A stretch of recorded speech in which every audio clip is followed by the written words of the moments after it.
안녕하세요.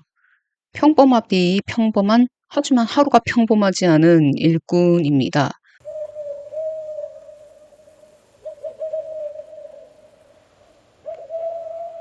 유튜브를 연지는 3달이 넘어가는 것 같은데 아무래도 마음 공부니 무의식 정화니 명상이니 범상치 않은 주제로 이끌어가니 꽤 조용하네요. 그래서 포맷을 바꿔봤습니다. 롱폼, 마음 공부, 그리고 포근한 일러스트. 다만 그에 맞지 않게 오늘의 주제는 민감할 수 있습니다. 공익 목적으로 이야기해보는 오늘의 주제, 마음 공부 이런 사람은 하지 마세요. 이 영상은 정신건강과 관련된 민감한 내용을 포함합니다. 특정 개인의 사례는 개인정보 보호를 위해 최소한으로 언급되며 전문적 진단이나 치료를 대신하지 않습니다. 현재 심리적 고통, 일상기능 저하, 사고 판단에 어려움이 있는 분들은 반드시 정신건강의학과 또는 전문 상담 기관의 도움을 우선적으로 받으시기 바랍니다. 에? 마음 공부가 좋은 거 아닌가요? 물론 마음챙김, 명상, 웰니스, 푸니 복잡한 현대사회를 살아가면서 수많은 경쟁과 상처, 트라우마를 안고 사는 우리들에게는 필요한 쉼의 시간일 수 있습니다. 하지만 아무리 좋은 방도라고 해도 자기 스스로 의존하지 않는지 의심할 필요가 있다는 겁니다. 최근에 어떤 분을 온라인상으로 만나 뵈었습니다. 무슨 일인지 좀 여쭈어 보았습니다. 도저히 자신은 마음 공부를 깊이 못 내려가겠다는 겁니다. 그 때문에 거의 10년 가까이를 저명한 강사나 마음 공부에 도가 트이신 분들을 찾아가서 조언을 구했다는 겁니다.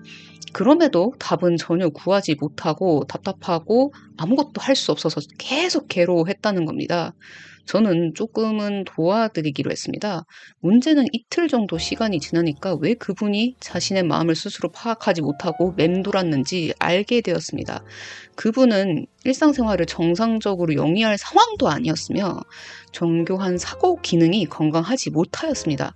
저는 결국 입을 열었습니다. 마음 공부 그만두세요. 지금 생존이 우선이십니다. 마음 공부는 물론 자신이 행복해지기 위해서 하는 것입니다.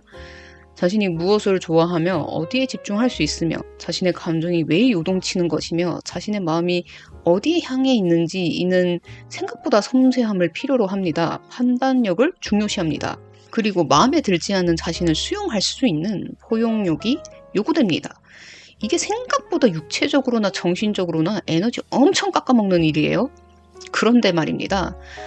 우리가 칼에 찔린 사람을 병원에서 치료받게 해야지 그런 사람에게 뜬금없이 마음 공부를 추천하는 건 오히려 그 사람의 내면 세계를 왜곡시킬 위험성도 있다는 말입니다. 한편으론 정말 의아했습니다. 아니 이 사람은 현실적인 도움과 개입이 필요한데 아무도 제대로 된 조언을 못한 걸까? 왜 마음 공부한다는 분들이 어긋난 방법론을 알려주신 거지? 이건 일방적으로 그분께 들은 사연으로만 이야기하는 거라서 조심스럽지만 그래도 말씀드립니다. 무의식 정화가 안 되는 건 그 사람 탓이 아니라 마음 공부라는 방법론을 제시한 그 방향 자체에서 문제가 있다는 겁니다. 기초 토대가 튼튼해야 살을 붙이고 집을 지을 수 있지 안 그래요? 마음 공부의 기초는 자신을 오롯이 관찰하는 데 있습니다. 그러나 그 관찰을 하며 의문을 갖고 직면해 보고 자신에게 옳은 판단을 할 수 있는 힘은 마음 공부에 의존함으로써 만들어지는 게 아닙니다. 이걸 하면 행복해진다, 삶이 더욱 윤택해진다. 그럴 수 있습니다. 하지만 우리는 전제를 관과했습니다. 내가 우선 건강한 상태에서 이루어져야 한다. 마음 공부의 핵심은 어느 쪽에도 쏠리지 않고 편파적이지도 않은 중도의 시선에서 자신을 바라보는 데 있거든요. 그러니 자신이 어떤 상황에 처해 있고 현실적으로 어떤 문제가 있는지 객관적으로 파악하는 게 중요합니다. 그래서 저는 그분께 조심스럽게 현실적인 조언을 드리고 회복이 되실 때까지는 마음 공부를 내려놓도록 간곡히 부탁했습니다. 다친 곳이 아물 수 있도록 부디 전문적인 도움을 잘 받을 수 있기를 바랍니다.